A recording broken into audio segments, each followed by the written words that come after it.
Hello and welcome back to another episode of That Interview Show. Today I am talking to my grandmother, Dawn Meyers. This is a one-on-one interview, just getting more of an idea of her early life and stuff. Just to give you, myself, whoever, more perspective on life from back in the day, from whenever back in the day was. Yeah, enjoy.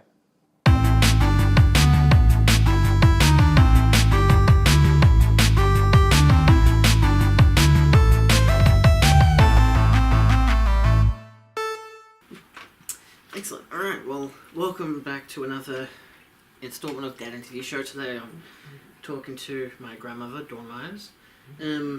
More or less just about your early years, about you growing up, and all the joys the past brought. Yes. So, I guess we'll start off with asking, what year you were born in for the first 10 years, how that was. 1939.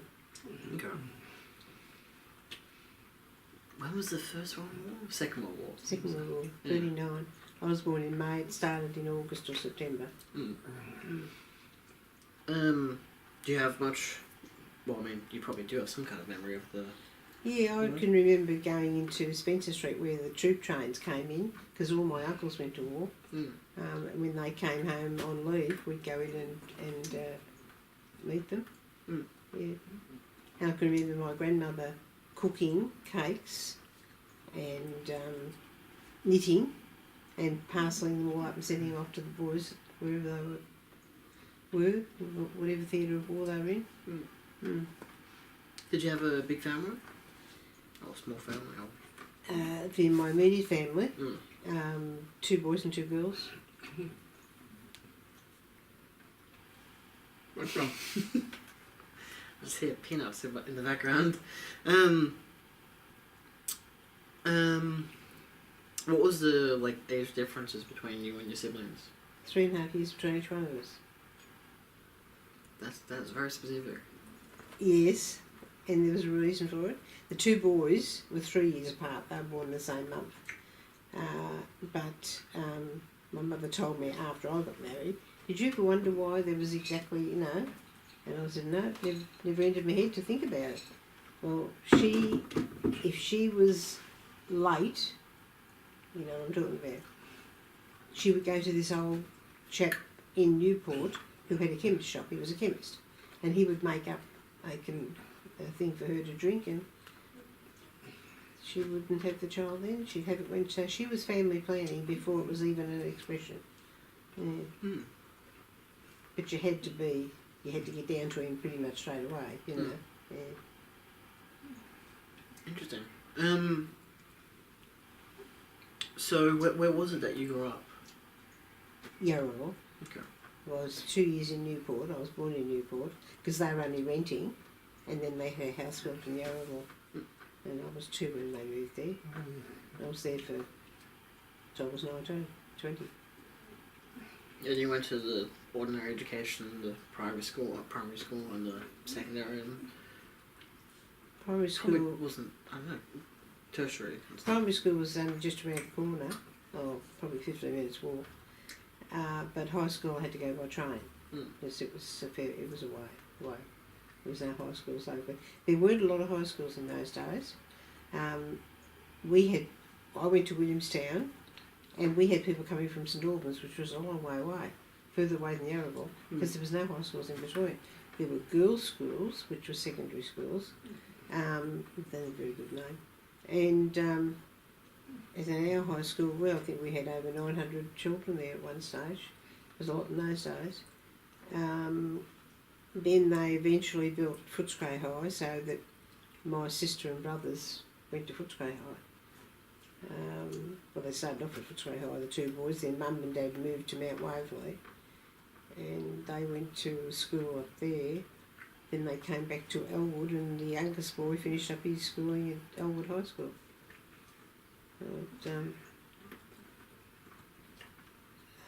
And also in those days, you didn't always do year 12 at the high school that you were at, because most of them only went to year 11. And so you had to go to another high school, which would be another uniform, another cost, to do your year 12 before you could go on to university or whatever you wanted to go on to.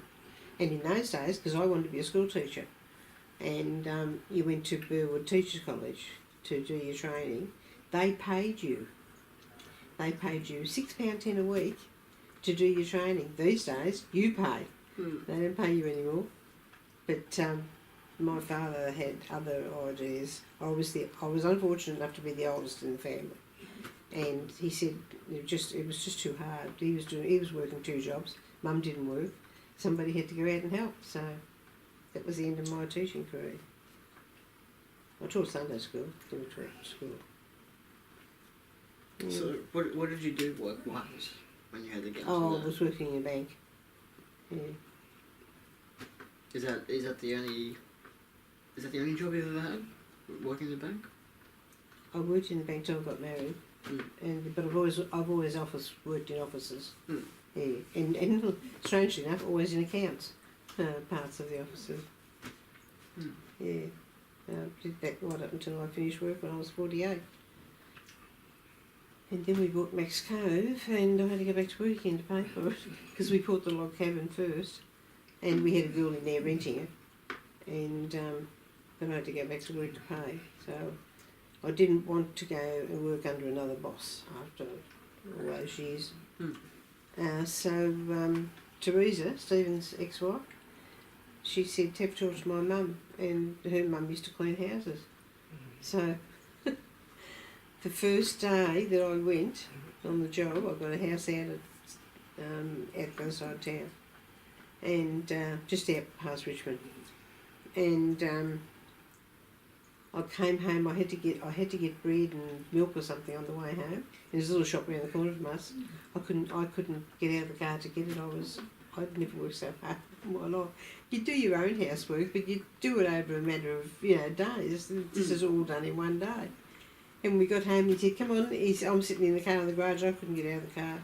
He said, "We're going down to Mum's for dinner." I said, "Oh, not really. I'll never make it." I was absolutely no idea. I got used to it after a while. You get used to how you did your... And she was very good, the woman I worked for. She had me come in 2 days a week, so that because her partner, they weren't married, he'd had an office job of some kind, so there was a business shirt every day. And she said to him, "I'm not doing your business shirt, you're doing yourself." So he asked her to ask me if I would iron his business shirt for him. They were a nice couple. Was it difficult at all to raise Stephen and David?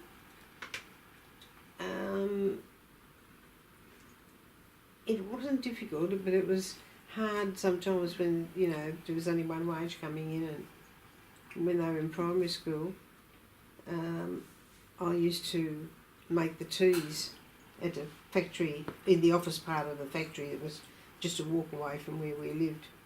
And the boss knew that we were struggling, and he said, he rang me up when I got home from work that day, and he said, "Look," he said, I'm getting rid of this switchboard girl." They could in those days, they sacked them. He said, she's not up to scratch. He said, "I'm getting rid of her." He said, "How would you like the job?" And I said, "I've never worked on a switchboard." He said, "It can't be that hard." So he said, "Have a talk to Robert." So I rang him up at work, and I said to him, "I've been offered this job." And he said, "You're not going to have to work full time." So anyway, I got off the phone to him. I rang the boss, and I said to him, "I'll take the job." He said, "Have you talked it over with Robert?" I said, "Yes, I've talked it over with him." I didn't lie, I had talked it over with him.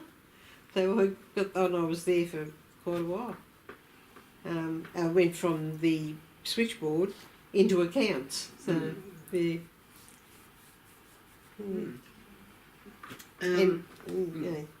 I had to, when I left there, because they were closing down, and I left there and I went to, it was a tyre place down in Footscray somewhere. And I walked in for the interview, and there was a couple of dozen girls all there for the same interview. I'd never struck that before in all the years that I'd been working. I had never struck that. This was something completely new. and it never stopped. It was the same wherever you went after that for quite a few years. Yeah.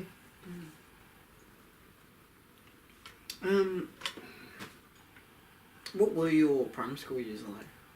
What were they like? Yeah. Good. I loved school.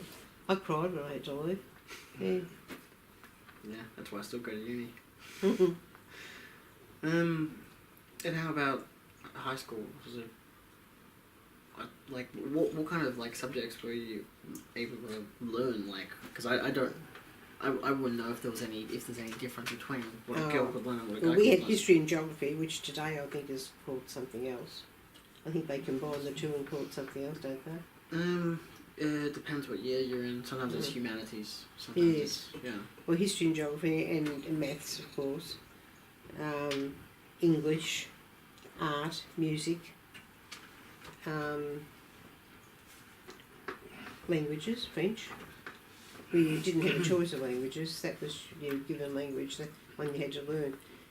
I always think that, see, you boys started speaking another language in primary school. That's where I think it should start too. But in our day it didn't start until you got to high school. But I loved French. That was my best subject, and I topped the class for all the years I was at high school in French. I really loved French. Yeah. Yeah, we did Italian in primary school because we had 2 Italian teachers.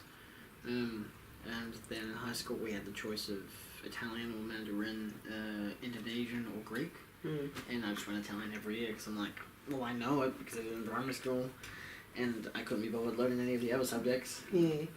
They had the University High School, which was in Melbourne. They used to have free language lessons on a Saturday morning for people that were still in school. And so my girlfriend and I decided we'd do Italian. So off we went. We'd get the bus at the station and off we go into the university and do the Italian. 12 months into it, my father pulled me out because I was never crash hot at maths. Oral maths I was good at. When it came to the busy stuff that was all the problems and things you had to solve. But I always passed, but I only just scraped through. It wasn't my best subject. So he went and had talked to the headmaster, didn't he? And the headmaster said, oh, well, maybe she should give up the Italian. She's got too much on her plate. So I had to give up the Italian. And guess what happened to the maths? Still. Stayed the same, yes.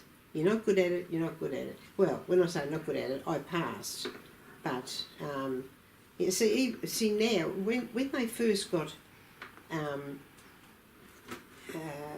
this new thing in the supermarkets with all the girls at the tills and that, and they used to have little adding machines and they'd be adding it up, not like what it is now, they'd be adding up, I had to add it up here before they'd finish adding it up on the machine, all the stuff that I bought.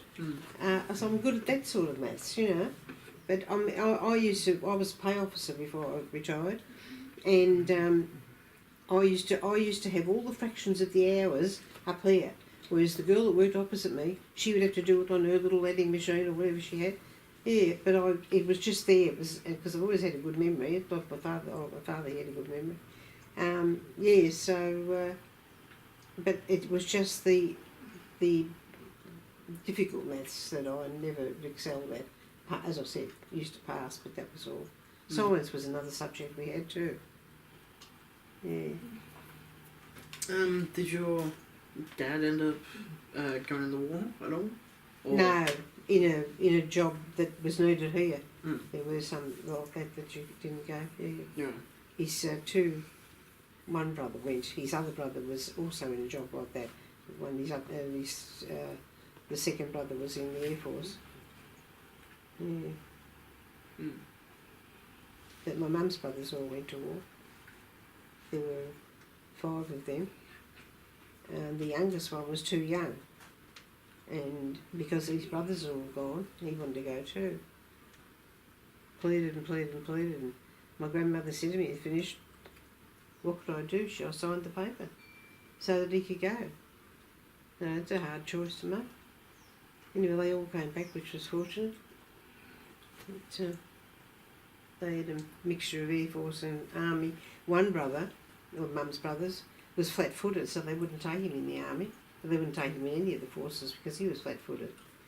And he pestered them that much they gave him a job as a truck driver. Got into the army. Didn't have to march though.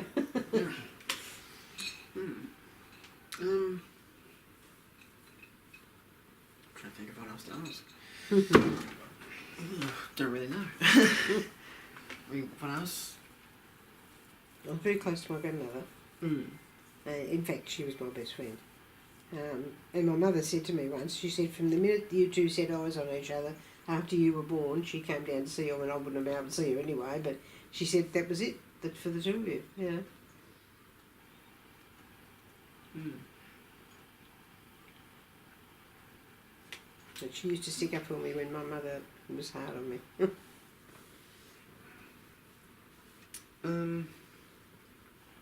How difficult was it for you being a female back in the 40s and 50s? I don't think it was difficult at all. It was a different world altogether, you know. There wasn't all this hoo-ha that goes on these days, you know, between males and females. We sailed through life. And didn't have any problems. You still stood on your dig if you were being, you know, bullied, but there wasn't a lot of that went on either.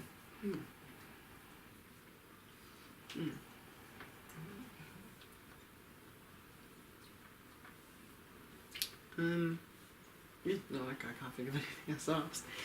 I feel like this is one of those topics where I probably should have actually written down questions, but at the same time, it's like, I mean, what else is there to ask? Like, I've got a pretty good landscape from the previous video that we did today and what we did last year. Yeah. I had a very tough mother. I went out dancing. We used to go dancing with the girls. We all went to school together. And after high school, we all went dancing. And I was 18. And I came home, I let a boy bring me home from the dance. And then we went dancing for the next 6 months. She wouldn't let me go. So by then, the girlfriends had all thought, you know, I'm not hanging around anymore, I'm not going out with him, so they just forgot about me and went their own way. Because she just kept me home for 6 months because I let a boy bring me home. And you don't let any boy kiss you at the front gate because the neighbours might be watching. Only part about it was, when he first brought me home from a dance, we were in his father's car. And you weren't allowed to do that either, get in, you know, let a boy bring you home in his car. She never said anything. And it was because I met him at church, and I don't know, but she never said anything. Was church a big thing back then? Oh yes, yeah, every day. I don't know how many days a week I went. Sunday twice, morning and afternoon, morning and evening. And see, that's another thing too. I could walk to church in the evening, come home, it'd be dark, and it was a long way. It was a good 25 minutes walk or more. It wasn't close. The church wasn't close, and you didn't worry about the darkness and being on your own and walking the street. It was no worries at all. Not like today. But my grandmother used to walk down to the other side. She lived in Yarraville, well, we lived in Yarraville West, and her son, one of her sons, lived all the way over the other side of Yarraville. It was a good half hour, 45 minutes walk. And she would go over there for dinner and lunch. And, no, it'd be dinner. And so she'd come home. She wouldn't let him drive her home. No, I can walk. It's in the dark. She's got to pass a football ground and a tip before she gets to her where she was living. And this particular night, these two blokes were behind her. And they're behind her all the way up the road. And I said, how did you feel? She said, very uncomfortable. She said, and I quickened my step, you know. They just seemed to be right behind her all the way. And when she got to the main road that she had to cross, and she was almost home by this time, they turned and went up that main road. And they said, good evening, madam, and off they went. It was like they were keeping an eye on her. But when they got to that point, they had to, you know, go their way. She had to go hers. We didn't worry about all that sort of thing. And if I walked home from the movies, didn't get the bus, boy, did I used to get into trouble. But I'd sooner just not wait for the bus and walk. I'd get home before the bus anyway. yeah, it was, yeah, it was just that sort of an era, I suppose. My mother took all my money off me when I went to work. I was 17 when I started work, and she took all my money off me for 12 months. She would give me, you'd buy a monthly or a 6 monthly ticket on the train. That was paid for. She'd give me, she'd cut my lunch. And if I wanted to go dancing on the Saturday night with my girlfriends and she didn't have the money, I didn't go. And when I went, saw this dress in the city that I wanted, and I came home and I said to her, you know, I've seen this dress. And she said she wouldn't let me shop on my own either. Well, I mightn't buy the right thing. So she said, I can't get into the city. And I said, well, the dress will be gone. So I can't help it, I can't get in there. And so Dad was listening to all this, and he said to her, he never stood up against her, she ruled the roost. And Dad said to her, she needs to pay board. She will never learn to handle money if you keep taking it off of her. She's got to pay board, and she gave in to him, which is another thing that was strange because she didn't give in to anybody either. So I bought 2 dresses. And my father told me it was the nicest he'd ever seen me look, which was, after years later I felt sorry for her because she had a very good sense of dress. She would have made a very good interior decorator too, you know, she was that sort of person. But he was boosting my morale by telling me, you know, this is the first time you've gone out and bought your own clothes and you've done a good job. But then it was... Yeah. Yeah. Did your parents get along well? Yeah, right up until the last boy was born. And I don't know what happened. But something happened. Now, I would have been 10 when he was born. And it was never the same after that. In fact, it was heading for the divorce courts when Dad died. Years later, I mean, I was married with 2 children and my sister was married with 3 children. And the boys had you know, they'd all grown up. Well, I think Lindsay was still in university. And, yeah, they were heading for divorce when Mum... funny part about it, I think he still loved her, even though she used to treat him like dirt in the finish.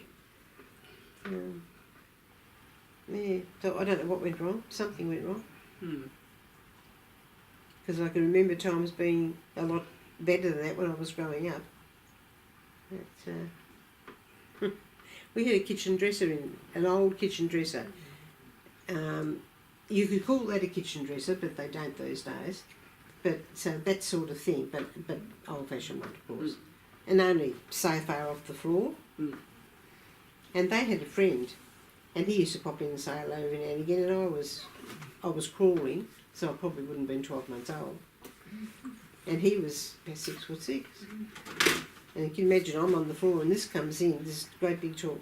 And I went straight under the cupboard. They couldn't get me out. They had to empty the cupboard out of all the dishes to lift the cupboard up to get me out. Mum said, I don't know how you got under there. In one movement, and I was under the cupboard. And yet it was only so far off the floor. Reminds me of Snoopy when he was a pup. Just go underneath the Yeah. yellow couch. Can't do that anymore. He's way too big. Well,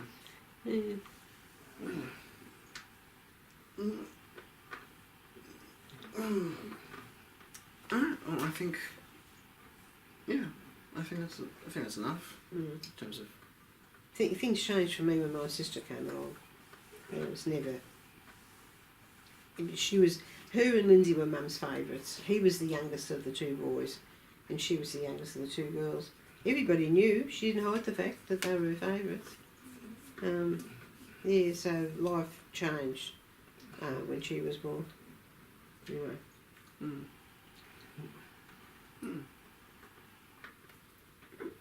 Nice. Yeah. Yeah, that's it. Excellent. Well, thanks for watching.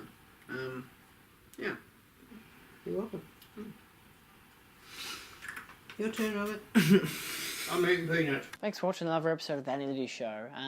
Feel free to like, share and subscribe for more if you want to see more interviews there is a That Interview Show playlist. I've got 2 more with my grandparents. One that I did just before this episode came out, and one that I did 2 years ago, so back in 2017. So go ahead and check those out if you want more stuff about that. You know, the first one was about their older, later years with retirement and stuff. The second one was about their earlier years. And of course, this is about my grandmother for her early years, so I hope you've enjoyed it. Thanks for watching.